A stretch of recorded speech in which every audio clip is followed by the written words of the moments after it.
Hi உங்கள் Sai TCS new form.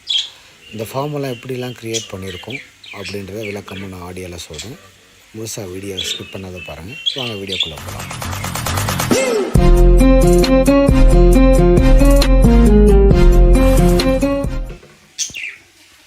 என்னடா அது வீடியோ பாருன்னு சொன்னால் வெறும் ரோட்டில் வண்டி போகிறத போட்டுட்ருக்கானே, இதை பார்த்து நம்ம என்னடா விவசாயம் கற்றுக்கிறதுன்னு கொஞ்சம் ஷாக் ஆகிட்டு வீடியோவை ஸ்கிப் பண்ணிவிட்டு போயிடாதீங்க. இதுக்கு மேலே தான் மெயினான ஒரு ட்விஸ்ட் இருக்குது. நானும் பெங்களூரில் சிட்டியில் ஒரு ரியல் எஸ்டேட் அண்ட் ரெஸ்டாரண்ட்டு ஒரு ஓனராக இருந்து எல்லாம் ஒரு பெரிய லெவலில் சம்பாரித்து பெரிய லெவலில் இருந்தவன் தான். ஆனால் அதுக்கும் மேலே பெரிய லெவலில் ஒரு சம்பாதனையை கொடுக்கணுன்னா அது விவசாயம் தான். அது எல்லாருக்கும் தெரியும். பிற்காலத்தில் நம்பர் 1 பிஸ்னஸாக வர்றது விவசாயி தான், விவசாயி மட்டும்தான். அதனால் இந்த விவசாயத்தை நாங்கள் முதல்ல எடுத்துருக்கோம். அப்புறம் அதில் என்னுடைய கைத்தொழில் வந்துங்க தச்சு தொழில். அப்புறம் எனக்கு சில பல வேலைகள்லாம் தெரியும். நான் செய்யாத வேலையே இல்லை. நான் ஒன்றும் படித்த பட்டதாரி கிடையாது, படிக்காதவன் தான். எனக்கு கைத்தொழில்ன்றது எல்லாத்தையும் நான் கற்று வச்சுருக்கேன்.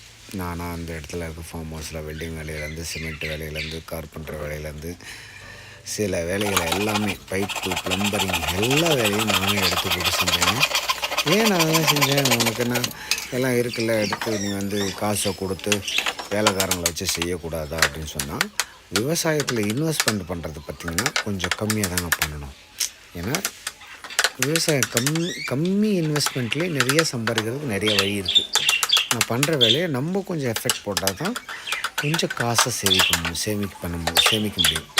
ஸோ அதனால் நான் எல்லா வேலையும் நான் கொஞ்சம் எடுத்து போட்டு செஞ்சு எல்லாத்துக்கும் இங்கே நம்ம என்னென்ன வளர்க்குறோன்னா, வருமானம் தரக்கூடியது கோழி, ஆடு, மாடு, இந்த மாதிரி நம்ம பொழுதுபோக்கு இவ்வளோலாம் சாயங்காலம் வேலை செய்கிறோம் அப்படின்னா நமக்கு பொழுதுபோக்கு முயல், லவ் பேர்ட்ஸ், புறா இந்த மாதிரிலாம் இருந்து இந்த அட்மாஸ்பியரில் நம்ம இருந்தோம்னா அவ்வளோ ஒரு அழகாக இருக்குங்க. அவ்வளோ ஒரு அழகாக சந்தோஷமாக இருக்கும். சிட்டி வாழ்க்கையை விட நம்ம வில்லேஜில் நம்ம காட்டுக்குள்ளே வாழ்கிறது, இந்த குருவிங்க, ஆடு, மாடு கூட வாழ்கிற வாழ்க்கையே இயற்கையான வளம் நல்லா இருக்குங்க, சூப்பராக இருக்குது. எல்லோரும் விவசாயம் பண்ணி பாருங்கள், ஹாப்பியாக இருக்கும். நல்ல ஒரு தருணங்க, தான் சொல்ல முடியும். இதில் நான் எதுக்காக இந்த வீடியோலாம் போட்டுட்ருக்கேன், நான் இந்த யூடியூப்பில் சேனலை இம்ப்ரூவ் பண்ணுறதுக்கா அப்படின்னு கேட்டால் இல்லை. இந்த வீடியோ ஒருத்தவங்களுக்கு ஒரு மோட்டிவேஷனாக இருக்கணும். எனக்கு அந்த வீடியோ பேசுகிறதுக்கோ எனக்கு வீடியோ எடுக்கிறதுக்கோ அவ்வளோ வராது. சும்மா ஜஸ்ட் அப்படி போட்டுட்ருக்கேன். இதனால் ஒருத்தவங்களுக்காச்சும் ஹெல்ப் ஆகுமோ அப்படின்ற ஒரு காரணத்துக்காக தான் நான் வீடியோ போட்டுட்ருக்கேன். ஒரு விவசாயத்தை பண்ணணுன்னா எல்லாம் தெரிஞ்சுருக்கணுன்றது அவசியம் இல்லை, தெரிஞ்சுக்கலாம். ஸோ இப்போ நான் இனிமேல் போடுற ஒரு ஸ்டெப்பு வீடியோவும் யாரோ ஒருத்தவங்க எங்கேயோ ஒரு மூலையில் இருக்கவங்களுக்கு ஒரு எடுத்துக்காட்டாக இருக்காதா அப்படின்றதுக்காக தான் நான் வீடியோ போட்டுட்ருக்கேன். முழுசாக வீடியோ பாருங்கள். நான் அதுக்கு முன்னாடி ஒரு வீடியோ போட்டிருப்பேன், பின்னாடி நீங்கள் யூடியூப்பில் போய் பாருங்கள். இந்த ஃபார்மெல்லாம் எவ்வளோ கேவலமாக இருந்துச்சுன்னா அவ்வளோ கேவலமாக இருந்துச்சு. ஏன்னா க்ளீனே கிடையாது, சுத்தம் கிடையாது, ஒரு பவுண்ட்ரி கிடையாது, ஒன்றுமே கிடையாது. அதெல்லாம் சுத்தப்படுத்தி லேபர் செட்டு, நம்ம இருக்கிறதுக்கு வீடு, ஆட்டுக்கு மாட்டுக்கு தேவையான செட்டு எல்லாமே நீட்டாக பண்ணியிருக்கோம். நாங்கள் இந்த நேப்பியர்லாம் வச்சு வெறும் ஜஸ்ட் 4 months தான் ஆகுது. எவ்வளோ ஹைட் வளர்ந்துருக்கு பாருங்கள். இந்த பாக்கு மரம்லாம் ஏன் காஞ்சிருக்குன்னு நினச்சிக்காதீங்க. பாக்கு மரம் நாங்கள் பெருசாக இருந்த மரத்தையும் பிடுங்கி கொண்டாந்து வச்சோம். அதனால் அதில் ஒரு 9 மரத்தில் ஒரு 2 மரம் மட்டும் தான் செத்துருக்கு, மீதி எல்லாம் நல்லபடியாக வந்துடுச்சு. இன்னும் ஒரு 6 மாதம் கழித்து பாருங்களேன், இந்த ஃபார்மை பார்க்குறதுக்கு ஒரு சொர்க்க பூமியாக இருக்கும். இதில் பார்த்திங்கன்னா நாங்கள் பழ வகை மரங்கள் வச்சுருக்கோம். அதில் சென்டரில் வாழையும் வச்சுருக்கோம். கோழிங்க ஓப்பனாக தான் மேய விட்ருக்கோம்.